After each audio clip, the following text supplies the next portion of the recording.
I've taken on too much these days, but hasn't everyone? Well, I'm not complaining. Welcome to My Comic Shop History. I'm your host, Anthony Desiato. My Comic Shop History is a 10-episode podcast event that chronicles the rise and fall of New York comic book store alternate realities. Each week, I will be speaking to past and present owners, customers, and employees as we discuss our experiences at the store. My guest for this inaugural episode is Steve Oto, one of the store's founders and currently its sole owner. In 1992, Steve Oto embarked upon a journey, from real estate attorney to comic book retailer. 23 years later, that journey is at an end. On February 1st, 2015, Steve announced the closing of Alternate Realities in a scathing Facebook post that has garnered many strong reactions, both positive and negative. We'll be talking about all of that and more in this debut episode, recorded in Alternate Realities. Steve, welcome. Thank you very much. I guess I'm just a little stunned. Scathing. I never thought of it as scathing. I just thought that's me. That's why I talk. Well, that is absolutely true. If nothing else, you were true to yourself, and if the post had been overly sentimental, it definitely would not have been you. This podcast is called My Comic Shop History. To get us started, I'd like to know a little bit about your comic shop history. I think it was when I started law school that I went to one of the first comic book shops that I was a regular attendee in Albany called Fantico. And that was where I'd go every Friday after classes, pick up your weekly supply, and come home and just read comic books all evening. It wasn't. I didn't look at it as an inspiration for wanting to own a store. It's just that it's just where I picked up my stuff, and they were friendly. And even when I spent a year in Japan after I graduated from law school. But these guys are good enough to pull the books, the titles I wanted. They pulled it for me for a year, and after I got back to the United States, I went straight there and bought all my stuff. Then I came back to Westchester. Again, there were a few stores that started popping up, and I would frequent them, and that's where I went to Heroes World in White Plains in the Galleria Mall.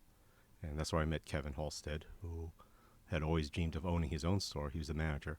I guess the other store that became my regular stop was a place called Comics Plus that was run by Gene Doherty up in Mount Kisco, New York. That's when I had moved up to Chappaqua, and I became a regular customer there.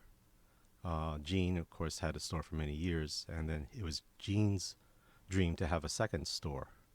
So between Gene's dream and Kevin's dream of owning a store, the three of us got together and ended up opening Alternate Realities. And of course, that dream would go on to become a nightmare. Oh, the worst kind. I feel we should maybe describe the store that we're sitting in as we record this episode.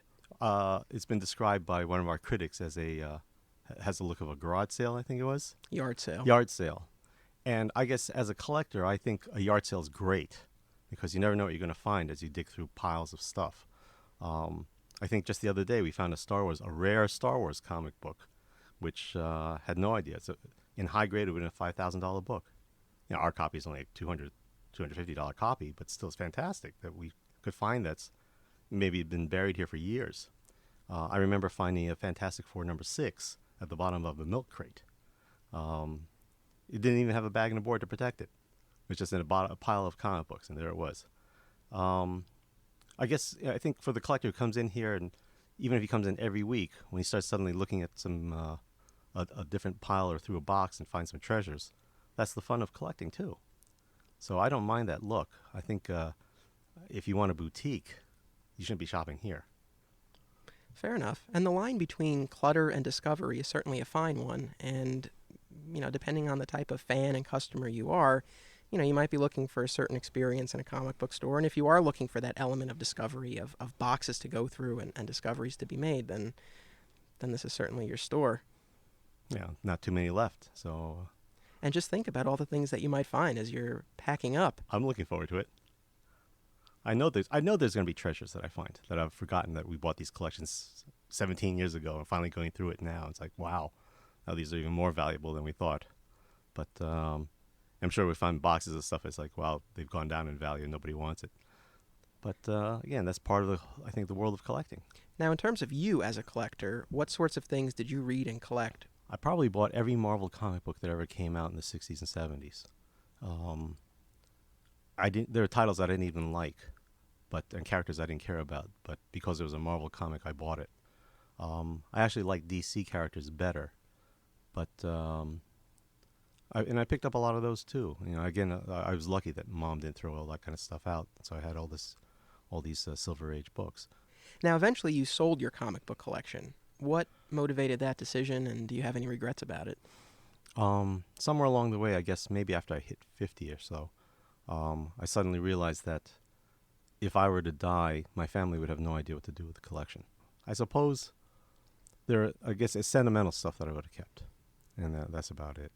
What were some of those things that you wish you had kept for sentimental reasons? There was an Avengers 25 where the Avengers fought Doctor Doom. My mother bought that for me when I was just homesick that day with a cold. So she went to the local drugstore, I think, and picked it up for me. And mine was all dog-eared. But, and so, the value is very, very little monetarily, but it just had a lot of sentimental value. I wish I hadn't sold that one, because I could always buy the book again. It won't be the same thing. Now, this is certainly not the first time that I've interviewed you. In fact, by my count, it's the third. I first interviewed you for a profile that I wrote in college. I then interviewed you for a film I made about the store called My Comic Shop Documentary, and here we are again. There have been many times over these past few years when talking to friends about you or giving interviews where I've been asked to describe you. And the description that I always come back to is that you're a man of contradictions. And I think that's a description that could certainly apply to a lot of people, but I think it's especially true in your case. On the one hand, you can be very gregarious, you strike up conversations with the customers, you've cultivated this group of customers and employees who go out to dinner on Saturday nights, yet you can also be very misanthropic. You've said that the human race doesn't deserve self-rule, and you've marveled or lamented the stupidity of the human race. And there are two stories in particular that I think sort of encapsulate this dichotomy. So first, would you mind telling the Eisenhower story? Because I think it's very revealing and sheds a lot of insight into your personality. Okay. The abridged version. We don't need to know what you had for lunch that day. Well, let's see. It was third grade. I was 8 years old. The elementary school had a library club, and we were taking a trip to Albany, New York, because it was the capital. And one of the places we stopped off was what do you call it? A landmark, a historic landmark. I believe it's Schuyler Mansion, but it's an old house that was around during colonial days, and we were given a tour of the interior by an old man. Again, I was only 8 years old, but here's this, to me, a tall old man who was bald and looked like Eisenhower. And just to preface it, I used to be a straight-A student, the teacher's pet, never got in trouble type of a kid. So we're upstairs on the second floor, and the guy's giving his lecture. A kid next to me taps me on the shoulder and says, "What time is it?" So I just kind of held up my wristwatch so he could see. And I didn't say anything, but the old man stops the lecture, points at me, the crowd parts like the Red Sea, and he's saying, "Hey, son, do you want to give this talk?"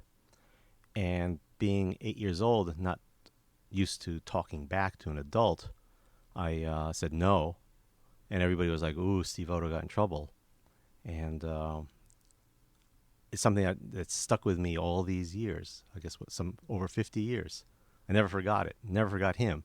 So when I went to law school in Albany, on certain weekends, I'd get in the car and I'd drive around Albany looking for this mansion on the top of some hill someplace, because I wanted to find this guy. I wanted to, he's long dead, I'm sure, but I wanted to find this guy and tell him what happened and tell him how he had traumatized me when I was 8 years old. Unfortunately, I'm sure he's dead, and I don't know even if I should say this, but if I had been able to find out who he was, I'd like to find out where he was buried so I can dance on his grave. But yeah, I tend to hold a grudge. One of the things everybody says is Steve Oto never forgets. So I will always remember. Maybe one day, maybe in heaven or hell, I'll find him and I'll be able to kick his ass. I'm curious, how much time did you actually devote to searching for this man? Oh, probably a few weekends over 3 years. I mean, I could probably have done it more seriously by looking up where the mansion really was, if it's even still standing. But That wouldn't have been as much fun. it was not much fun as driving around Albany. Then on the other side, we have the tremendous romantic. I remember you told me once about your Halloween queens and Valentine vixens. Could you explain who they were?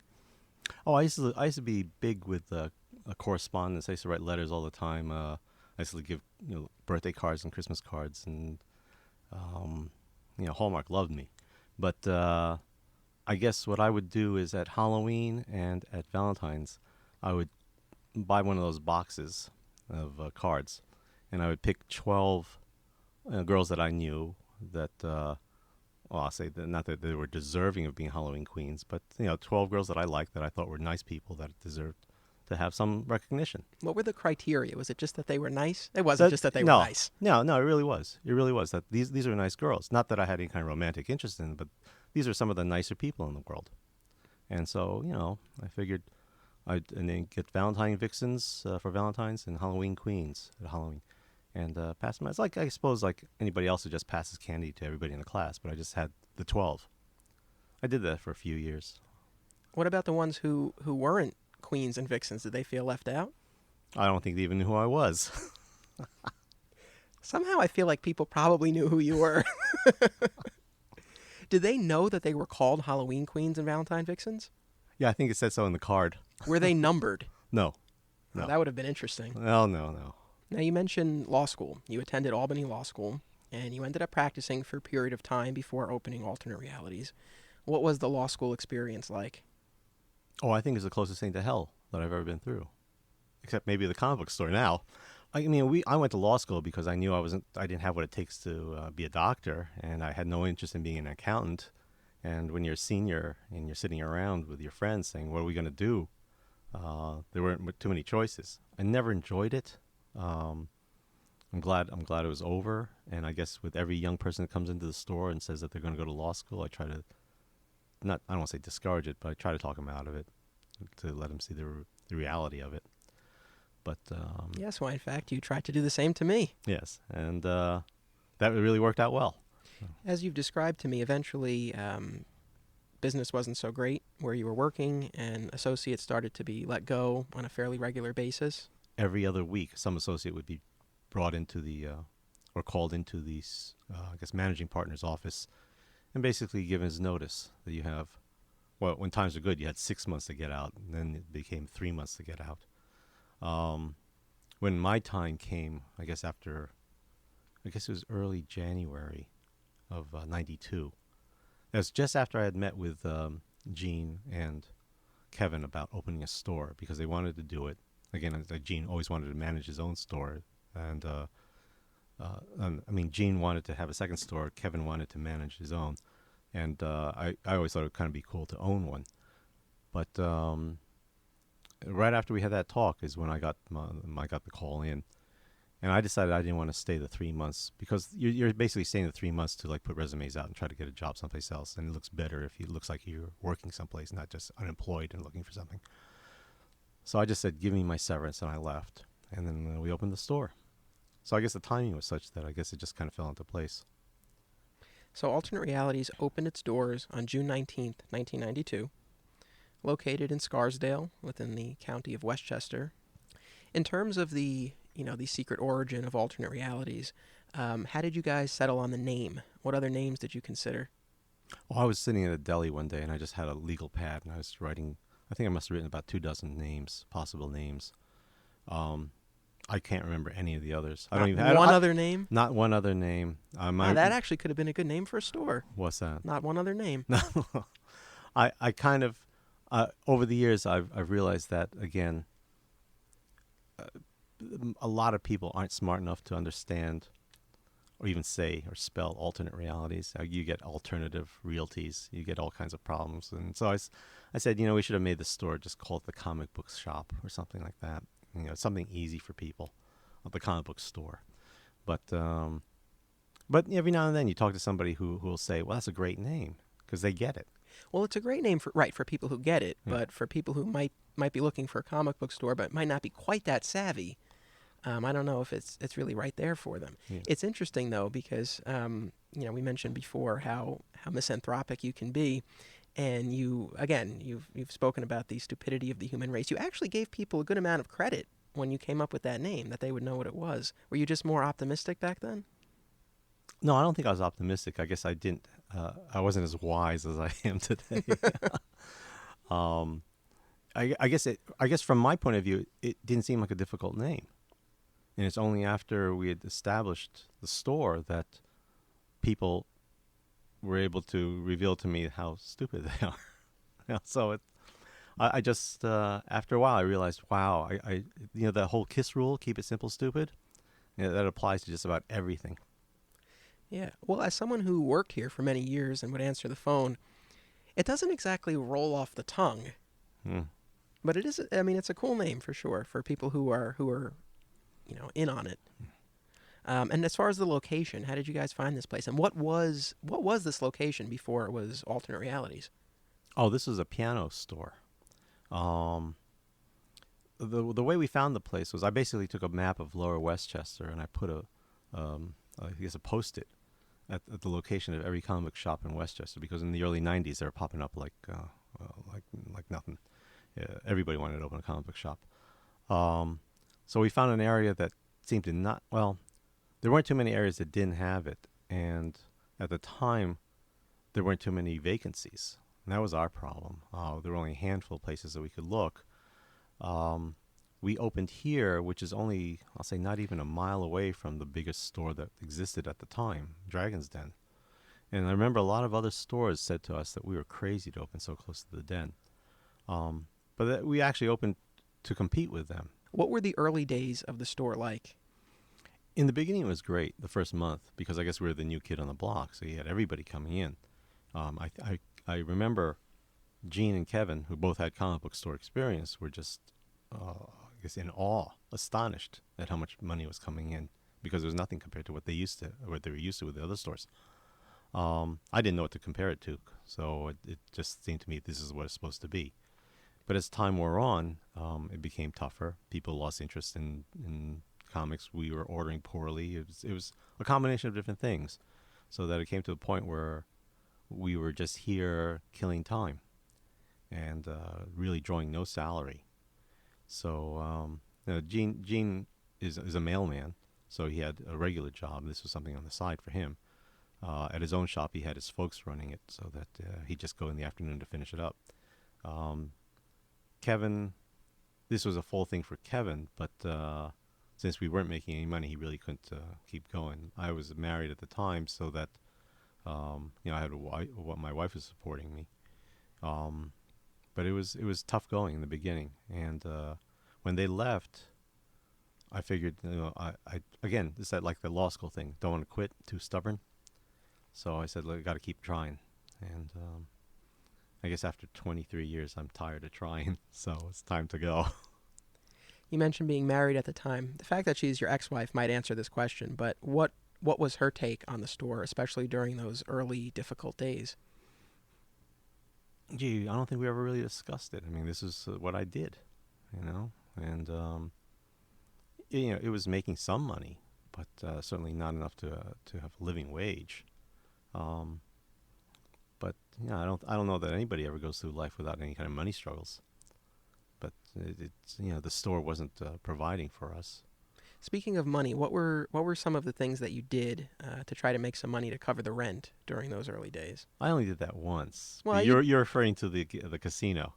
It was a Saturday afternoon, and I had just finished closing up. I was having dinner with Brandon actually, and Brandon is one of the former owners of the store and currently a comic book creator. Right. And he'll be a guest on an upcoming episode. So Brandon and I were having dinner, and I guess it was Gene came over, and I said, well, we didn't do so well today, but what I can do is take this money and drive to the casino in Connecticut and try to make something. If we made $100 or $200, it would help towards the rent. If I were to lose a couple $100, it almost doesn't make a difference because we were so much in the hole. So Gene said, go ahead. So that night after eating, I just drove out to Connecticut. It was about, 2.5 hours. Played all night. lost a couple $100, drove back from Connecticut, and I had to open the store the next morning. So basically, I pulled an all-nighter. I never did that again, but that's how, I guess, desperate we were. It's just every dollar made a difference.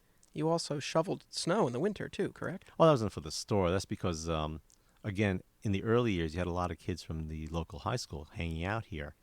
And sometimes when you had the snowstorms that are so bad that it's impossible to drive, we knew we were having no customers that day. So it just seems ridiculous to even be open. So since it was snowing so hard and the kids are just standing around here, I told everybody, go home, get your shovels. They're all walking distance. And then they came back with the shovels. And we closed the store, put a sign up, they were closed. Walked down the street and started knocking on doors of the houses around here. And my logic was that if there are like 5 of us, it would take no time at all to do a driveway. So that instead of asking for $40 or $50, you could do it for $30. And we just wipe out as many driveways as we could in a certain amount of time. And so we did that. So you had this group of youths with you. Yeah.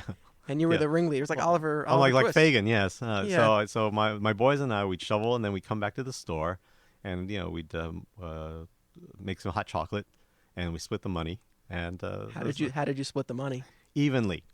Everybody got a fair share because everybody did their fair share of work. Now, eventually, business picked up, but not before your 2 co-founders left the store.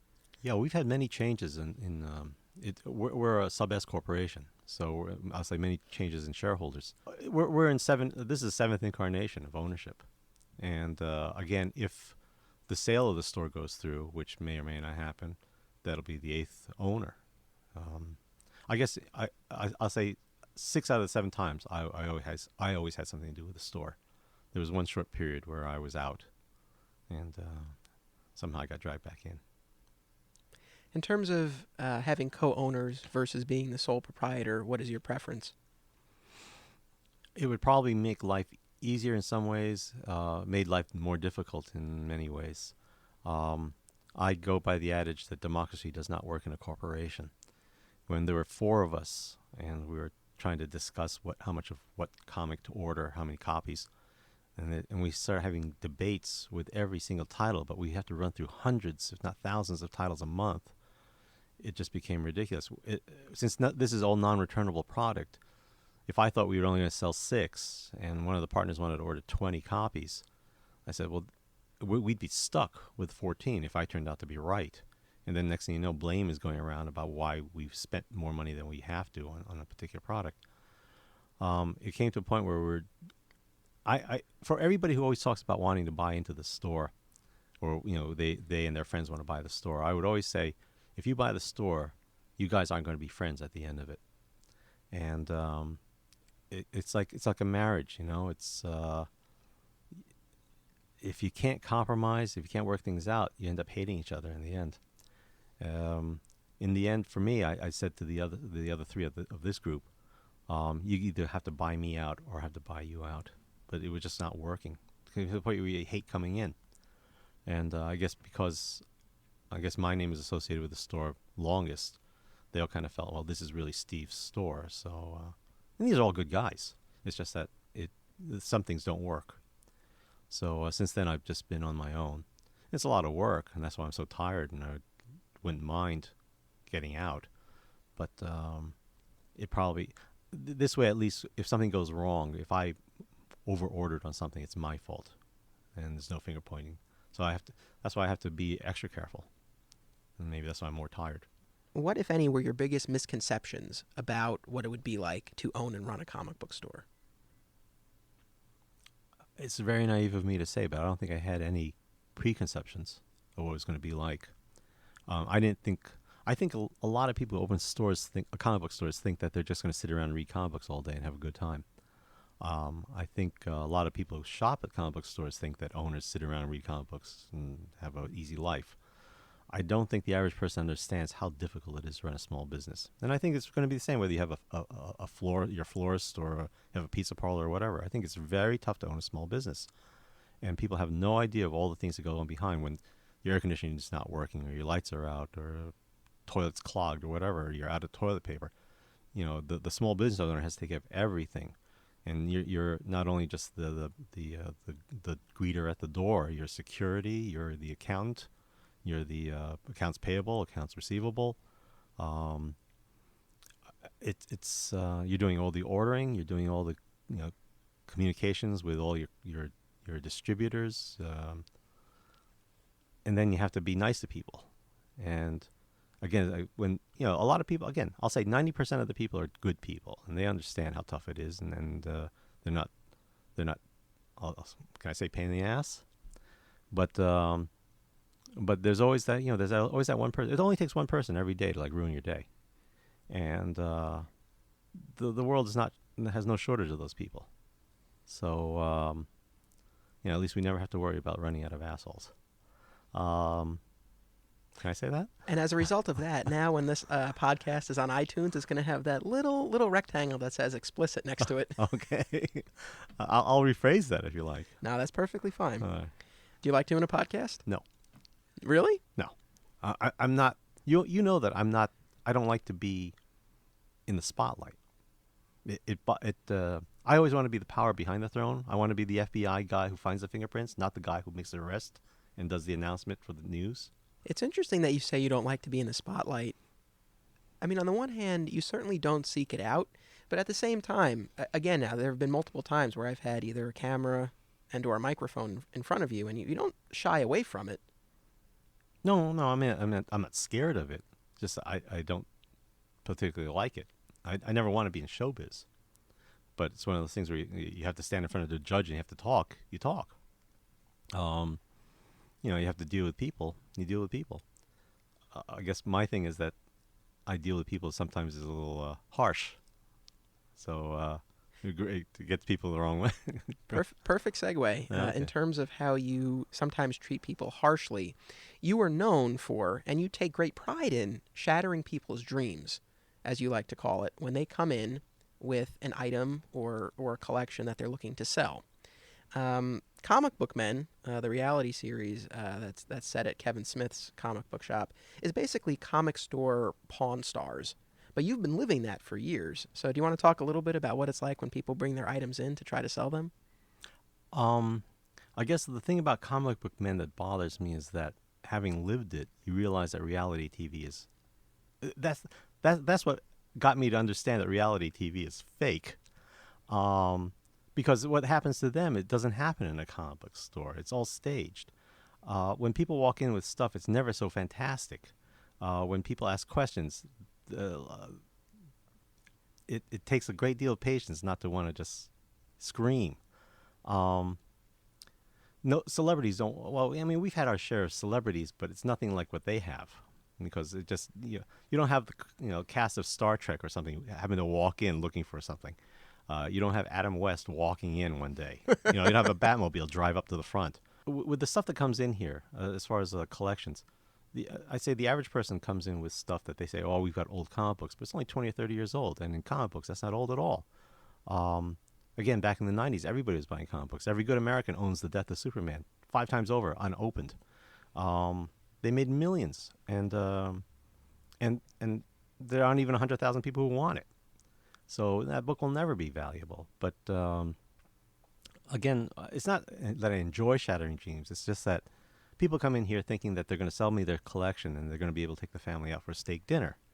And I have to tell them, well, if I buy your collection, aside from being a waste of my money, you'll be able to take your family to McDonald's, but they can only order off the dollar menu. I think there are times when some people come in with stuff that's in such terrible condition. It's like if they're trying to sell me a car, it's got no wheels, no steering wheel, no radio, nothing.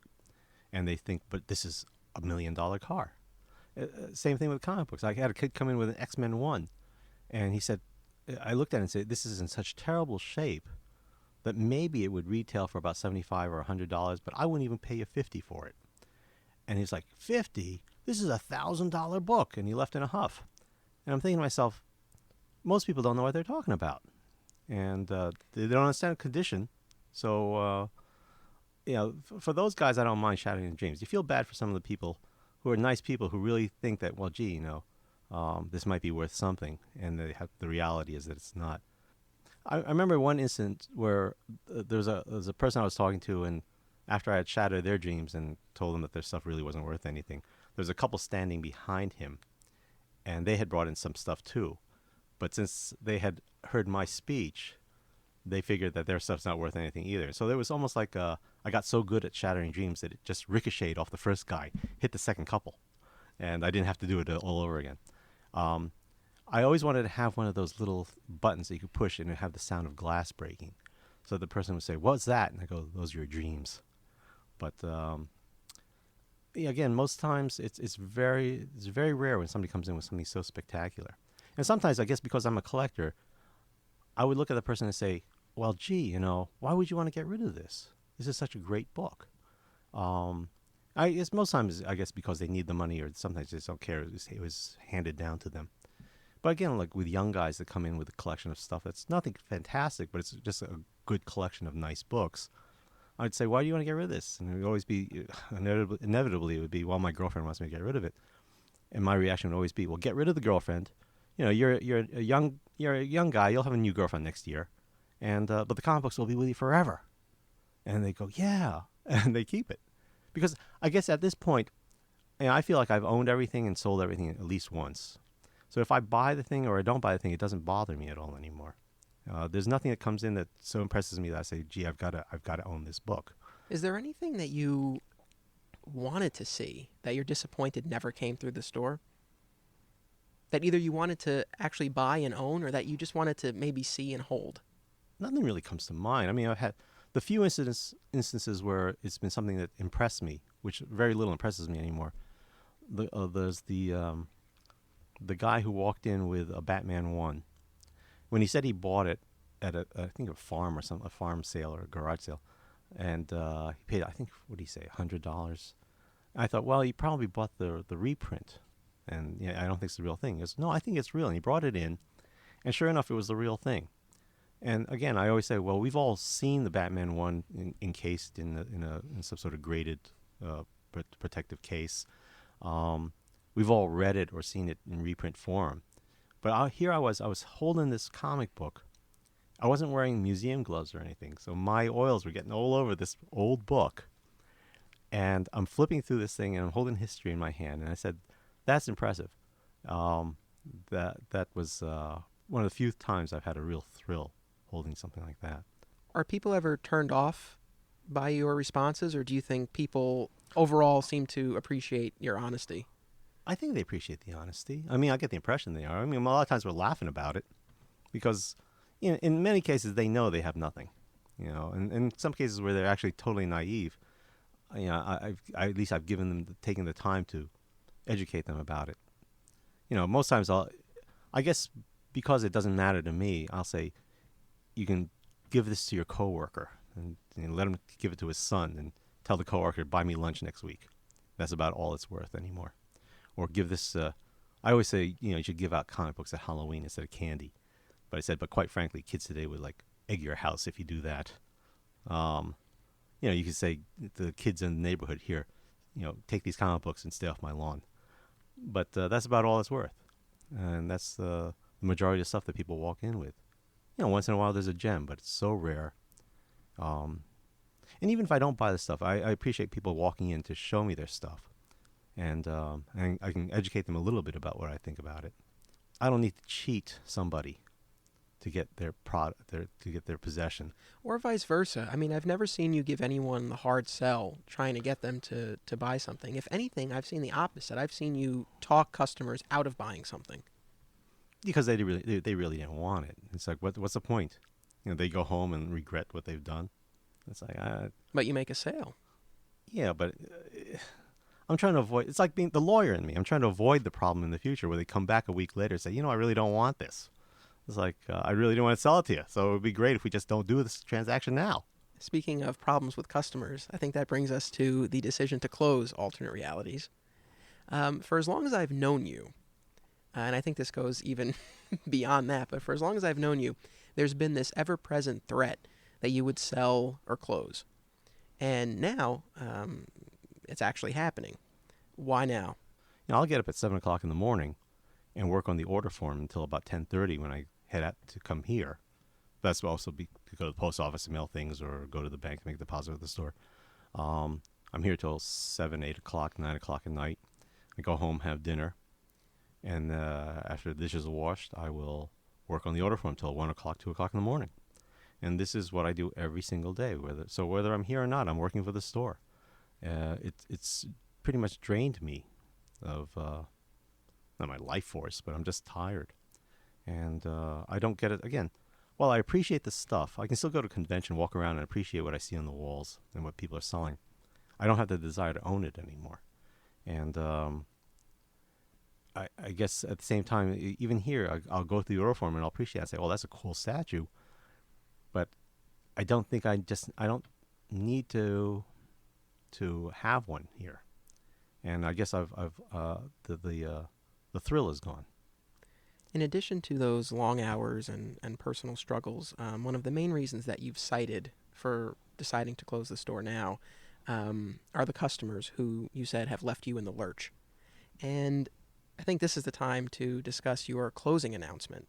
So on February 1st, you posted a lengthy, as is your style, message on the store's Facebook page announcing that Alternate Realities would close in June. You then proceed to point out different categories of customers and even specific individuals in a number of instances. But the crux of it is that many of these customers have ordered items and then not bought them. And there are variations within that, but that seems to be the crux of it. And then you say, it's come to that point where keeping the store going is no longer worth the struggle. So I guess when you're crafting this message, sort of what's going through your mind? How much thought do you give this? Were you thinking about how people might react to this, or was it just more about expressing what you needed to say? Yeah, I wasn't looking for a reaction. I think I spent some time writing it, but it's like, it's not like writing a legal brief, but I was actually pretty careful about what I wanted to write. I guess, as you probably realize, I kind of don't care what people think. This is what I wanted to say because truth is an absolute defense. These are the reasons, as in all things, many reasons. But all these little things have added up to the point, it's like, why am I bothering? I guess the main crux of the criticisms were, I don't like people who hurt the store. I don't like people who, it's almost an attack on me and my family and my finances. It's an attack on all of us who shop here because if they hurt the store and there's no store, everybody will suffer. If you don't want to shop here, that's fine. I don't care. I probably don't want you shopping here. But if you're asking me to do something for you and I do it and you don't hold up your part of the bargain, it pisses me off. And it's like, why should I put my neck out for you? Except out of some sort of respect. And I would think you have an obligation. And the reason I put it in the writing, I guess I never really thought about it as going to get some sort of, people think of it scathing. I guess my thinking is that people who have gotten away with it shouldn't get away with it. They should be called on it. And not that anything's going to happen, but these are the type of people who go through life taking advantage of other people and never getting a slap on the wrist for it. So that's my little slap on the wrist. Most of these people don't care. They don't even know. They don't watch. They don't look at the Facebook page. They don't even come pick up their stuff. So how would they know? They don't even know we're closing. How many people still come in here? Regular people come in here and say, I can't believe you're closing. It's like, yeah, I noticed it 2 months ago. So anyway, I'm getting excited. As I said at the top of this episode, the announcement garnered many strong reactions. The vast majority of them were positive. There was an outpouring of people talking about how much the store had meant to them, how sad they are that the store is closing. Many of them expressed support of you presently and in your future endeavors. But then there were a number of criticisms. So the overall theme among the criticisms is that many of the things that you're complaining about in the closing announcement are things that you could have remedied. So I'm going to have you respond, but first I'm going to read a number of the reactions and then give you an opportunity to respond. So here's the first one. Classy move blaming the customers. Your store looked like a yard sale, and employees routinely face their backs to customers while watching TV. Yeah, I mean that's actually the only one that I actually took some note of. But I think my reaction was, geez, you don't know anything about anything. You certainly don't know people. You don't know. You don't think 2 steps ahead, or 2 steps beyond to say, what are we doing here? I mean, this is a guy who's not a collector. He shouldn't be at a store like us. Let him buy his stuff online, or let him buy his, go through some subscription service, because he can't deal with people. And God help us if he's a psychologist. But my feeling was that if you had come into the store and you wanted to ask a question to any of the guys working here, and if they happened to be watching television, you would ask them.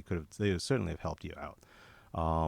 If there was a discussion here about some movies between the customers and the guys working here, everybody's always been welcome to put in their 2 cents or make some comment or whatever.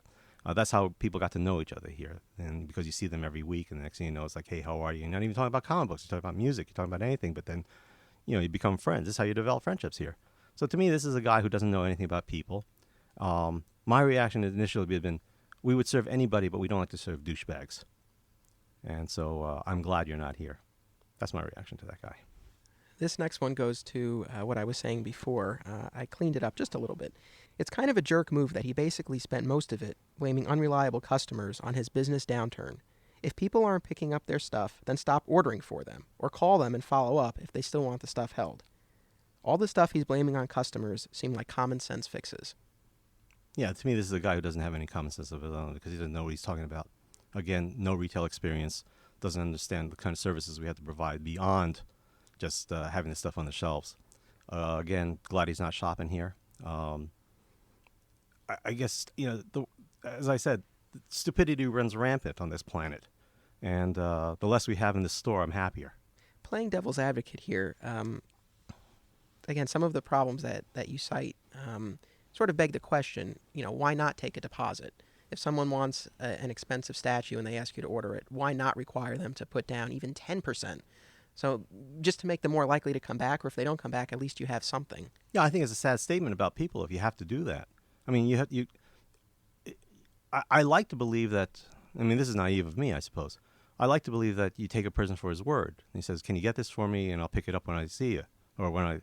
But the guys who say, well, put it in the back for me and I'll pick it up next time, and then 6 months later, and they come and say, oh, I forgot you had it in the back for me. It's like, Jesus Christ. Well, I shouldn't say that. Jeez Louise. I take a person to hold up their end of the bargain, to be honorable. And it pisses me off that they take advantage of me. Now, to not take a deposit, I think is just a service. I could take a deposit, but what are you going to do if the stuff doesn't come in at all? It's like, well, gee, it's supposed to come out in 6 months, and then 3 years later, when it finally comes out, what am I going to do? Because I gave the guy back his deposit a year later. I got to get my thoughts together because I'm getting pissed off. Just thinking about these people pisses me off. That's all. Well, along similar lines, another category of customers who you admonish in this are the file reservists, the people for whom you pull books every week, every month, the people who don't pick up their books, and it piles up, and then you're stuck with months worth of unsold comic books. When new reservists fill out their pull sheet, the official store policy does say that they have X amount of time, I believe it's 3 weeks, within which they have to pick up their books, or else you will stop pulling for them and you'll put what's already been held back on the shelf. So, I guess why don't you follow your own policy? I guess to me it's more like the fine print that you never read. Everything is a case-by-case basis. I have people who basically live in the Bronx or Manhattan. They only make it up here every 2 or 3 months. I actually had a guy come in. He hadn't been here in a year. And I called him throughout the year and said, your stuff's piling up. And he goes, yeah, okay, I'll be there as soon as I can. And finally, when he found out it's been a year, he said, I'll be up there. And he came and he bought the whole thing, a year's worth of books. But again, you count on people being good people. And the ones that bother me are the ones that the experiences, they will say, well, I just lost my job. And my first instinct is to protect the store. And when somebody loses their job, I think to myself, okay, they're not going to be able to afford comic books because they have to feed the family. So I'll say, do you want me to stop pulling? And they'll say, no, keep going. I'll be okay. And sure enough, 6 months, 8 months later, when you see them and they'll say, "Oh, I thought I told you to stop pulling." And I know I asked them specifically because that's my first instinct is to protect the store. So, people like that, it's like they're so freaking inconsiderate that it's like, what a waste of human life. Um, I mean, that's extreme, but it just bothers the hell out of me because there are a lot of good people in this world. This final criticism that I'll share with you now, again, sort of points to the overall tone of the announcement. Personally, I've seen many business professionals retire or move to a different industry. Without fail, it's always a time to reflect back on the journey and share sentiment about the wonderful people met along the way and of all of the lessons learned and things accomplished. And there are many thank yous, acknowledgments, and sharing of credit. To mark the end of an era with what amounts to finger pointing and, well, what's in effect a bashing of the store policy that he himself is responsible for, is petty and frankly uncharacteristic of a business leader. No, I disagree. I don't think people should be, again, I don't think people who are taking advantage of you should be allowed to get away with that without at least being called on it. Again, I'm not saying, again, there are a lot of good people. There's still a lot of good people. And, but those few who have taken advantage of the store, taken advantage of all of us, I don't think that they should be given a free pass. If nothing else, they need an ass kicking. And then there's justice in the world. In terms of closing versus selling, and I know that there have been some overtures from individuals who are interested in buying the store, and that's in flux at the moment, but how concerned, if at all, are you with the store's legacy? Is there any reservation about selling it because you don't know what might happen when you're not here? Are you concerned about, the store going under and that tarnishing what you've built, or is that not as much of a concern? I don't think it really is a concern. I guess I look at it, I've always compared the store to be a ship, and I've been the captain. And I just look at it as if we sell the store, then somebody else is captain. Whether he continues to be, sail well, or whether he sinks it, that's up to him. But, for my watch, I think we did a pretty good job and made a lot of people happy. Well, along those lines, to what extent do you consider the store to be a success? I mean, if nothing else, it's persisted during a period where many other comic book shops in the area have closed or even opened and closed while the store has been here. Yeah, I mean, I've often said that back in '92, there were probably about 24 comic book shops in Westchester County, that every little town in Westchester had one. It might have been not all comics, it might have been baseball cards and comics or something, but there's a little shop in every little town. And some of them were actually bigger than us. And yet, alternate reality is just putting away, keeping going. Why do you think that is? Too stubborn to quit. I guess I look at it and say, after all those stores are gone, we're really the last game in town. Now, there are a couple of stores that opened up, but they're like gaming stores with comics. And they're relatively new, about 2 years old. But almost everybody else, I think almost everybody else is gone. And, it's almost like, what did I joke about being like Seinfeld, we're number one. Because we're the only one. But at this point, it's like, well, I might as well leave now, and instead of deteriorate over time with the industry changes. But again, the store has great potential. Certainly, if we were to move to a different location, better rent, if we had more capital, I suppose, to buy more product, and if I were 20 years younger and had more energy, I think it could even be better. There's certainly no competition in this area for us anymore because we're centrally located in Lower Westchester. Well, along those lines, is there anything that you wish you had accomplished with the store that you didn't? I mean, for me, as someone who's been a part of this community for a long time, I always wished that alternate realities could be for Westchester what Midtown Comics is for Manhattan. So did you ever think about a second location, about expanding? I never wanted to. I always thought working one store is so hard that working two stores would probably be 3 times as hard. As far as the overall look and such, I mean, I wish the air conditioning worked in the summertime. I wish the heat worked in the wintertime. I don't mind the fact that these are piles of boxes because there's so many treasures inside every one of these white boxes that you have no idea what's there. But one day we'll find out, and it's like, wow, this is great. So, I know some people wanted to make it nicer and neater and such. I guess I take great comfort in if somebody's looking for a book and I can't find it, I know that it's within this 1,500 square feet, and that's good enough for me. One day we'll find it. That is good enough for you? That is good enough for me. We'll find it someday. Maybe if you come back, we'll find it next time. Well, one thing that I find a little interesting is that there are many boxes of overstock throughout the store, pretty much in any available open space. No empty space stays open for long. Yet for a retail store, there's a surprisingly high number of do not touch signs on many of these boxes, and they've grown increasingly aggressive over the years. One of the more recent ones, there's a little bit more to it, but the the main part of it reads, "Do not touch, dumbass." Unfortunately, I guess experience has taught me that it doesn't matter what you write on the sign because people won't read them. People don't read. You know, you come to the days that what was it? It was Free Comic Book Day when Sean got married. So we closed the store because we were all invited to the wedding. Best free comic book day you ever had, That was the best right? one we ever had. But I really wanted to set a camera inside the store facing out so that people would come to the door, see the sign that says closed, but still pull on and tug on the door and go, And I realized that I came to realize that even if we had taken a car battery and tied it to the door and said, "Don't touch this thing; it's going to electrocute you," they'll still grab it. So even though signs, there are times we buy collection and people seem to think that it's they're in their own house or something, so they can go through anything they want and they'll lift it up. Even if the sign says, "Please do not touch," because we haven't gone through this to price it or grade it, they'll still rummage through this stuff. And people, because it's not their stuff, are incredibly sloppy. Even the comic books that are on the shelves. For some reason, people, again, are stupid. They pick up a book and they can't figure out where to put it back. So next thing you know, it's like books that are starts with H, suddenly it's down with an M. We're constantly putting books back in place and straightening out shelves. People take the books out. We protect the trades by putting it into plastic bags and taping them closed because we're not like Barnes and Noble where they want you to read the book and destroy it so nobody buys it. Barnes and Noble is returnable for them, so they don't care.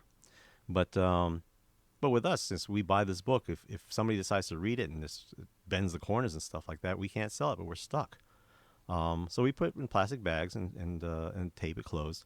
And inevitably, people will take it, open it up, skim through it, and if they even try to put it back in the plastic bag, they put it in backwards or upside down or something like that, and they can't figure out where on the shelf, even though it's alphabetical, where to put it back.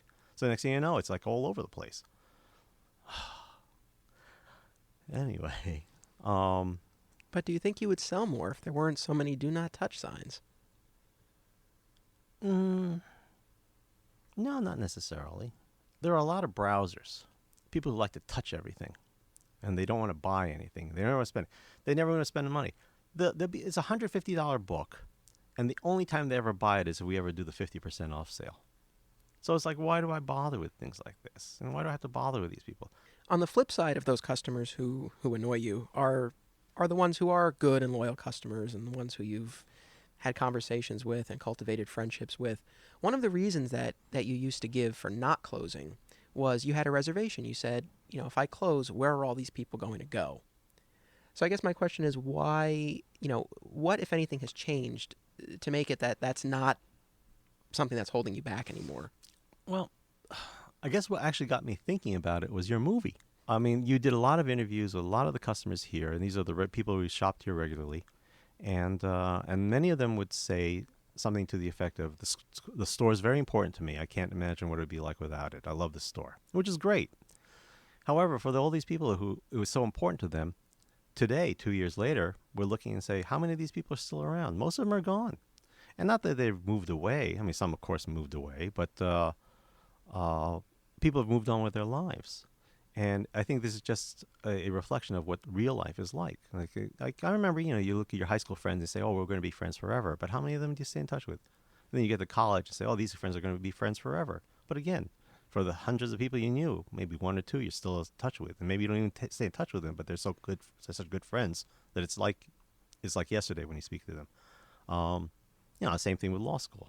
And I worked at the law firm in Manhattan for a few years, and we had lunch together every single day. We went out in the evenings for a drink once in a while, and And we'd actually go to each other's houses every now and then for a barbecue or something like that. But I don't think I stay in touch with any of them. So even with the store, I mean, realistically, as much as we're friends here, I know that in the real world, when you say goodbye, usually I think it could be forever. And again, all the friends in Japan that in the martial arts club, they're like brothers and sisters to me. But I knew that when I said goodbye, this is it. I'm never going to see them again. Now I've come to that point in my life where I think, you see the video and you see how, the people, again, it's nothing bad. Some of them got married, some of them got into relationships, some moved away or found other interests, and you never see them. But it's like I can't stay here for that one time in 6 months or 6 years when they finally come back just to say, oh, this place is great. It's like it's not going to keep the store alive. And I would like to have a life of my own one day. And this has been pretty much the albatross. So now's a good time to go. Timing is perfect. Lease comes to an end. Marvel Universe is going to be changing. They're going to have their Secret War and then reboot the entire universe to something that we don't know what it is. DC Universe is having convergence, so they're going to get rid of the New 52 universe after 3 years of sinking sales and reboot everything with old characters, and it'll be something that we don't recognize. So at this point, it seemed like the perfect time to say, I'm getting off. Well, it's funny because, I mean, as we discussed before, the threat of you closing was not a new one. And in fact, when you started talking about it this time, I was certainly skeptical. I think one of the things that made it feel more real for me is in the past when you've spoken about leaving alternate realities, it was to walk the earth, a la Bruce Banner, David Banner, going from town to town, helping people, washing dishes. I was thinking more like Kwai Chang Caine from Kung Fu. You walk town to town, you help people, and then, so I'm Oto, I will help you. Well, I didn't want to be racist. Yeah. You wanted to be a crab fisherman, just like on The Deadliest Catch. That was another one. I looked into it. You can buy a crab boat for about $90,000, $100,000, but it's a 3-man boat. And of course, the day I go out, we'll sink, and I'll be lost at sea the first day. But everybody says, well, at least he went the way he wanted to. But this time, when you talked about closing, you spoke of selling the remaining stock on eBay, which was something that was a lot more realistic and, again, for me, made this seem a lot more likely. So, that brings me to the question of what are you going to do now? What does Steve Oto do when he finally, at long last, doesn't have an order form to do, doesn't have cycle sheets to do, and doesn't have delinquent customers to deal with? As you remember, I used to bring my dog here. And after Dad died, I couldn't leave the dog at home by herself all the time. So I brought her here. And, she died of cancer a couple of years ago. And that dog was the best friend I ever had. So I said, when I no longer have the store to take care of, and, now that Mom's in a nursing home, I don't have to take care of her, then I'll have a little bit more freedom that I can actually get a puppy and raise it and be my best friend and go with me wherever I go. Even just to go for walks, maybe lose some weight. That'd be nice instead of eating junk food all day. So I'll probably end up being healthier, certainly maybe happier. People tell me now that I know that the store is closing, I seem to be happier than I've ever been. Well, very soon your 23-year nightmare will finally be at an end. For as much as it's been spoken of by you as this nightmare, what, if any, positives can you offer? I mean, if you could do it all again, would you not have opened the store? Would you have not kept it for as long as you did? If I had everything to do again, instead of political science, I would have been a history major. Instead of law school, I would probably have gone to business school.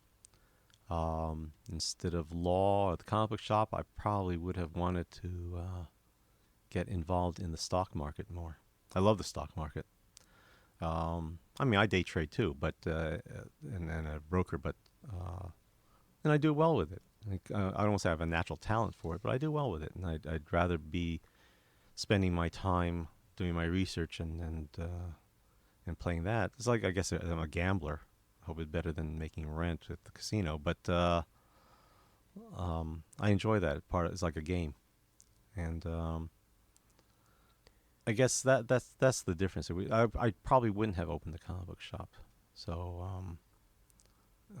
I might have invested in it if other guys wanted to do it, but I don't think I would have seen myself running it. Interesting. That's actually kind of surprising. I was expecting you to say that Hmm? you wouldn't have changed that part of it. Oh no, I think a lot of it's just like, we don't get second chances. And that's why I guess even now the idea of closing the store is like, if I don't do that and I'm stuck here for another 10 years, I life will have passed me by. I won't even ever get to catch up on West Wing or any DVDs that I don't have a chance to watch. That you haven't even opened. Yes, That are shrink wrapped. it's still shrink wrapped. Well, that view of the store that you just expressed is certainly in keeping with with what you've said in the past. The very first time I interviewed you, this was quite a few years ago now, you said, "The fact that the store does well is a source of some personal pride, but I know it's not the be-all and end-all. If it blew up, I wouldn't shed a tear. I look at the store, and as hard as it is, and as frustrating as it is sometimes, it's towards a path, but I don't know where I'm going. Life is supposed to be hard. If it were easy, what's the point? You always want to struggle. You want to make yourself a little better than you were the day before. Do you feel that you've made yourself better than the day before?" Oh yeah, I mean, not the best that I could be. I have faults, I know that, but I guess as you know, I'm not religious, but my self-proclaimed religion is you work hard, you try not to screw too many people along the way, and then you die. And and then you've done what you're supposed to do. That's the religion of Oto, which Mm. is a perfect segue to one of our lighter notes here, the Otoisms. The Otoisms refer to a series of pithy sayings that you often express, in which you refer to yourself in the third person, that encapsulate your distinct worldview. What I consider to be the most important one, and I guess this would be different for each person, but the most important one to me, the most profound, is hesitation kills. And in fact, the title for this episode of the podcast is The Parable of the Flat Squirrel. So if you wouldn't mind explaining your hesitation kills Otoism. I guess I've always noticed that you're driving along the road and you see a squirrel trying to cross the road, and he sees you, but he decides to try to get across the road anyway. And then maybe partway through, he looks at you again and decides he's not going to make it, so he turns around and goes back to the sidewalk. But then he decides maybe I can make it, and he turns around and goes back, and he goes back and forth as you get closer and closer. And next thing you know, you've flattened him. And if he had just gone across the road instead of hesitating, he'd be alive. But now he's a flat squirrel, and you don't want to be a flat squirrel. And the reason it came up in comic book store is that I often have people come in and they see something that they want to buy, but for whatever reason, they decide, well, I won't pick it up now. And then when they come back in a week or a month, they'll look for it and it's gone. And all I can look at them and say, hesitation kills. You should have bought it when you saw it. I sold it an hour after you left, and now you never have one. So maybe I don't say that, but that's why in collecting you can't hesitate if you really want to get it. And again, I understand that people have said that I'm the worst example because I hesitate all the time. I'm always second guessing. But Well, maybe the Otoisms are more aspirational. I suppose that's how the Flat Squirrel and the Flat Squirrel Productions and all that came about. Yes, I was very much inspired by that Otoism and the parable of the flat squirrel, and that's why my production company is Flat Squirrel Productions. So for people who watch the documentary or the trailer for this podcast or anything else that I do, they see that flattened orange squirrel at the beginning. A number of the other Otoisms imbue you with certain abilities. According to the Otoisms, you once absorbed so much heat over the summer that you stayed warm all winter. You can will yourself to health. You rebuild yourself molecule by molecule. To what extent do you believe these, and to what extent are you presenting these more for humor? I guess the whole thing with the heat, many times, because this is a crappy landlord, the air conditioner will break down in the summertime. It could be 100 degrees outside. Our doors are closed. It's 80 degrees in here. People can walk in and think, oh, 20-degree drop, it feels so good. But when you're in here all day at 80 degrees, you feel sick. But you realize that you absorb so much heat that you can go home, stand in front of the air conditioner, and you still can't get cool. So when it happens day after day, all summer long, when winter comes, and it's 28 degrees outside, you can still stand outside in a t-shirt and jeans and be comfortable. And I assume that it's because I've absorbed all this heat that I don't get cold. So is that a long-winded way of saying that you believe what you say? I believe what I say. It's true. it's not a belief. It's true. It's fact. I can stand outside without getting cold. I in the wintertime, I'm still hot. I'm hot here, and I don't know what to tell you. It's just I never feel cold anymore until it's about 23 degrees. Then I start to notice it's a little chilly. In the end, what do you hope the store, and you, but more specifically the store, what do you hope that the store is remembered for? Whether it closes or whether someone takes it over, what are your aspirations as far as that's concerned? I don't really think I have any aspirations. I think what will happen is that after the store is gone, whether it's, well, I shouldn't say it. If the store continues, obviously, even the people who shop here, it might be gone for them because I'll say the Steve Oto era is over. But I think what's going to happen is 20 years down the road, all you young guys will look back and say, "Oh, I remember that store. It was a good place."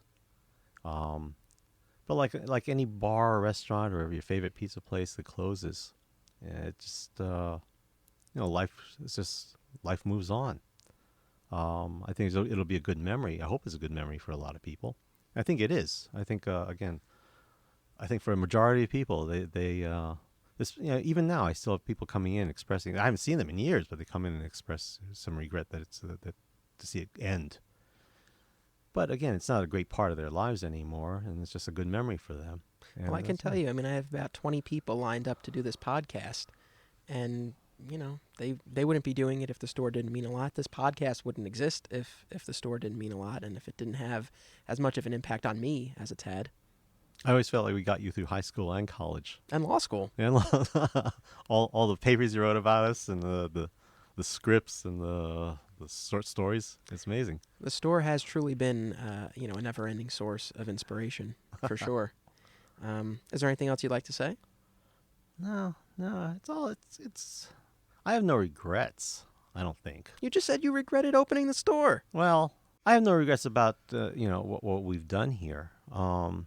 I think we had a pretty good store. I think we're still, when we close, we're leaving at the top of the game, king of the hill, and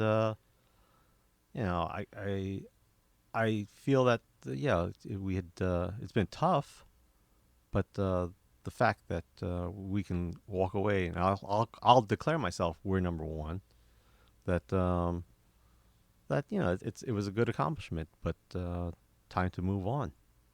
That's all. Well, Steve, thank you very much for taking the time to be on this inaugural episode of My Comic Shop History. I look forward to speaking to you again for the final episode. What are we going to talk about in the final episode? Oh, I'm sure we'll have plenty to talk about. Oh, I don't know. No more ranting and raving. Well, once again, thank you for being on the show. To everyone who has listened to this first episode, thank you very much. I hope you enjoyed what you heard and that you tune in for the subsequent episodes. We'd love to hear from you, so please feel free to connect via the podcast's Facebook page.